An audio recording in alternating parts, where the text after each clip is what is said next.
squares. I didn't do it on every single square, but at least the one that I thought were going to like, that looked like they were about to fall down. So we'll see how well the glue holds up. So it's this Fabri-Tac permanent fabric adhesive.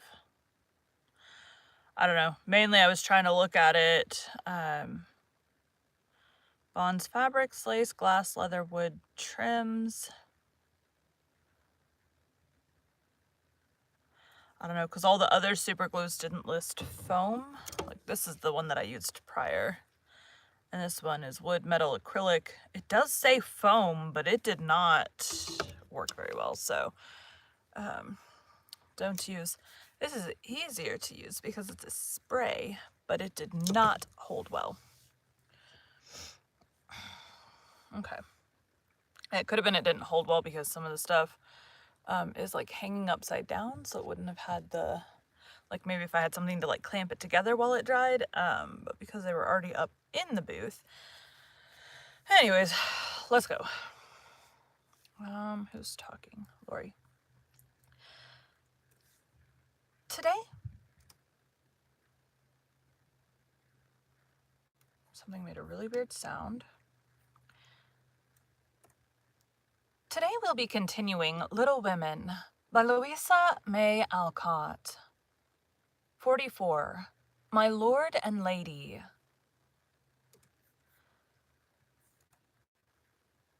Please, Madam Mother, could you lend me my wife for half an hour? The luggage has come, and I've been making hay of Amy's Paris finery, trying to find some things I want, said Laurie, coming in the next day to find Mrs. Lawrence sitting in her mother's lap, as if being made the baby again. Certainly, go, dear. I forget that you have any home but this. And Mrs. March pressed the white hand that wore the wedding ring, as if asking pardon for her maternal covetousness. I shouldn't have come over if I could have helped it, but I can't get on without my little woman any more than a weathercock can without wind, suggested Joe. It should have been Laurie. I shouldn't have come over if I could have helped it, but I can't get on without my little woman any more than a weathercock can without wind, suggested Joe, as he paused for a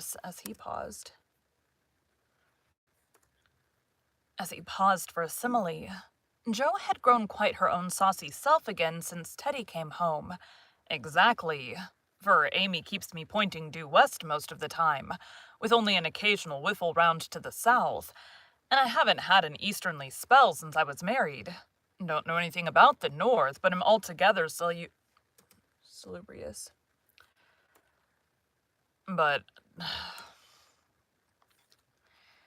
Don't know anything about the north, but am altogether salubrious and balmy. Hey, my lady? Lovely, Amy. Lovely weather so far. I don't know how long it will last, but I'm not afraid of storms, for I'm learning how to sail my ship. Come home, dear, and I'll find your boot jack. I suppose that's what you're rummaging after among my things. Men are so helpless, Mother, said Amy with a matronly air which delighted her husband. What are you going to do with yourselves after you get settled? Asked Joe, buttoning Amy's cloak as she used to button her pinafores. We have our plans.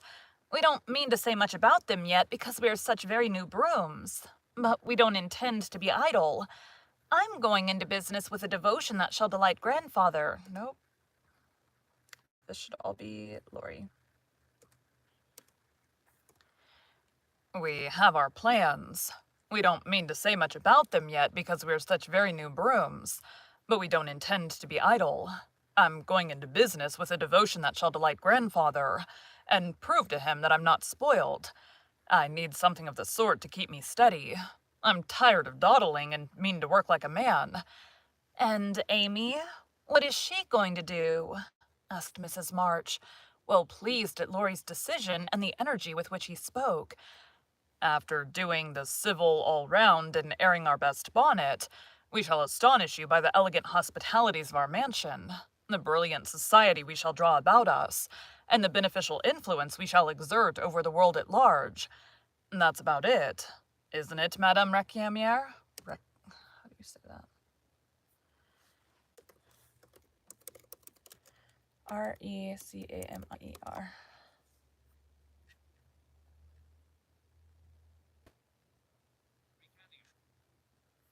I think that's not right. This one.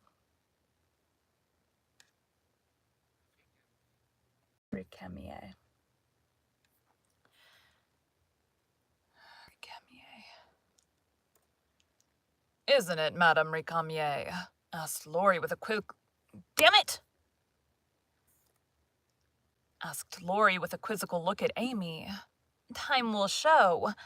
Come away, impertinence, and don't shock my family by calling me names before their faces, answered Amy, resolving that there should be a home with a good wife in it before she set up a salon as a queen of society.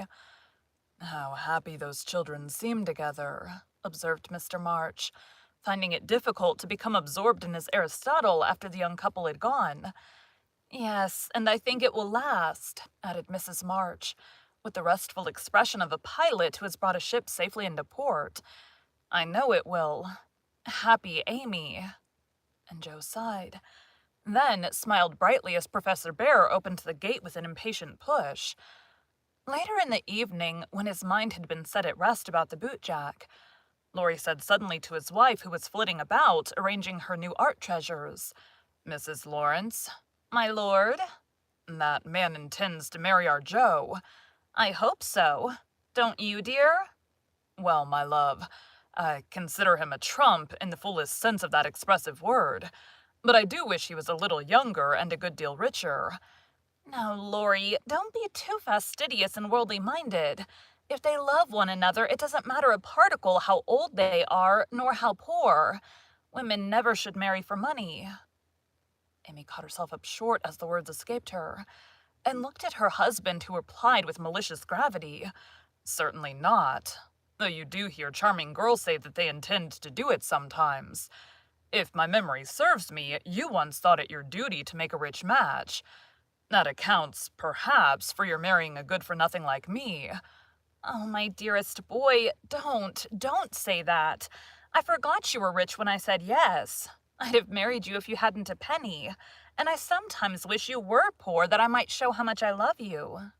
And Amy, who was very dignified in public and very fond in private, gave convincing proofs of the truth of her words.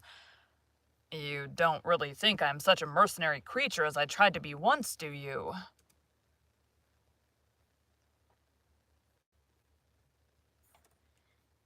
You don't really think I'm such a mercenary creature as I tried to be once, do you? It would break my heart if you didn't believe that I'd gladly pull in the same boat with you, even if you had to get your living by rowing on the lake. Am I an idiot and a brute? How could I think so when you refused a richer man for me, and won't let me give you half I want to now when I have the right? Girls do it every day, poor things, and are taught to think it is their only salvation.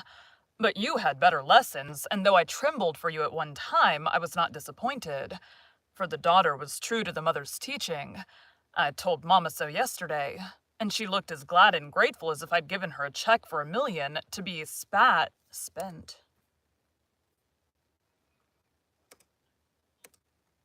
I told Mama so yesterday, and she looked as glad and grateful as if I'd given her a check for $1 million to be spent in charity. You're not listening to my moral remarks, Mrs. Lawrence. And Laurie paused, for Amy's eyes had an absent look, though fixed upon his face. Yes, I am, and admiring the dimple in your chin at the same time. I don't wish to make you vain, but I must confess that I'm prouder of my handsome husband than all of his money. Don't laugh, but your nose is such a comfort to me. And Amy softly caressed the well-cut feature with artistic satisfaction. Laurie had received many compliments in his life, but never one that suited him better, as he plainly showed, though he did laugh at his wife's peculiar taste, while she said slowly, May I ask you a question, dear? Of course you may. Shall you care if Joe does marry Mr. Bear? Oh, that's the trouble, is it? I thought there was something in the dimple that didn't suit you. Not being a dog in the manger, but the happiest fellow alive, I assure you I can dance at Joe's wedding with a heart as light as my heels. Do you doubt it, my darling? Amy looked up at him and was satisfied. Her last little jealous fear vanished forever, and she thanked him with a face full of love and confidence. I wish we could do something for that capital old professor. Couldn't we invent a rich relation who shall obligingly die out there in Germany and leave him a tidy little fortune? Said Laurie, when they began to pace up and down the long drawing room, arm in arm, as they were fond of doing in memory of the chateau garden. Joe would find us out and spoil it all. She is very proud of him, just as he is, and said yesterday that she thought poverty was a beautiful thing. Bless her dear heart, she won't think so when she has a literary husband and a dozen little professors in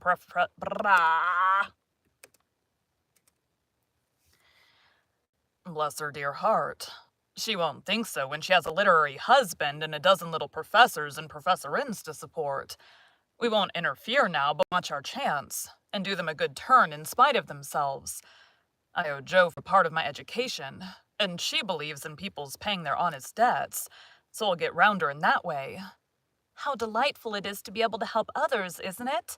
That was always one of my dreams, to have the power of giving freely.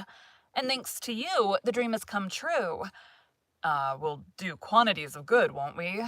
There's one sort of poverty that I particularly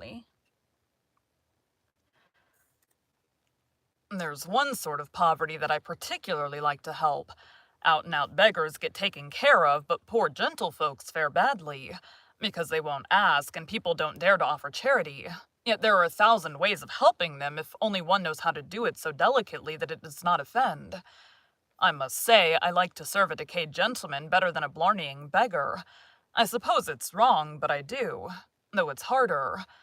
Because it takes a gentleman to do it, added the other member of the Domestic Admiration Society.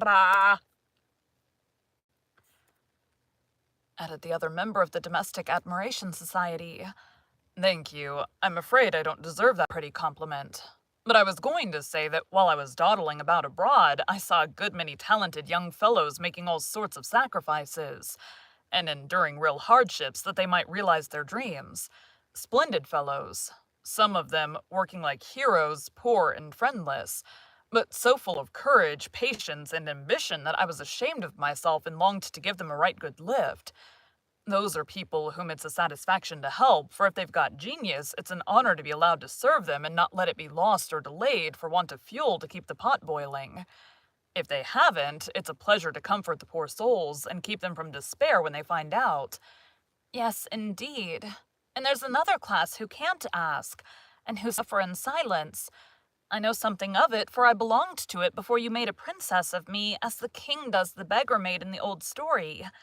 Ambitious girls have a hard time, Laurie, and often have to see youth, health, and precious opportunities go by, just for want of a little help at the right minute.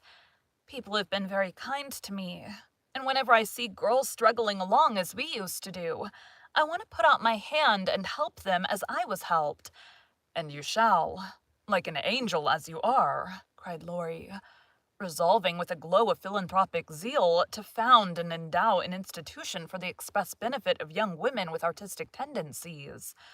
Rich people have no right to sit down and enjoy themselves, or let their money accumulate for others to waste. It's not half so sensible to leave legacies when one dies as it is to use the money wisely while alive and enjoy making one's fellow creatures happy with it. We'll have a good time ourselves and add an extra relish to our own pleasure by giving other people a generous taste. Will you be a little Dorcas, going about emptying a big basket of comforts and filling it up with good deeds?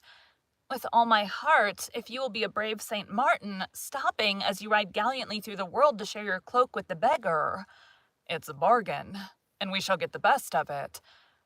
So the young pair shook hands upon it, and then paced happily on again, feeling that their pleasant home was more homelike, because they hoped to brighten other homes, believing that their own feet would walk more uprightly along the flowery path before them, if they smoothed rough ways for other feet, and feeling that their hearts were more closely knit together by a love which could tenderly remember those less blessed than they. Thank you for joining Bite at a Time Books today, while we read a bite of one of your favorite classics. Again, my name is Bree Carlile, and I hope you come back tomorrow for the next bite of Little Women. Ran out of air. Thanks, guys.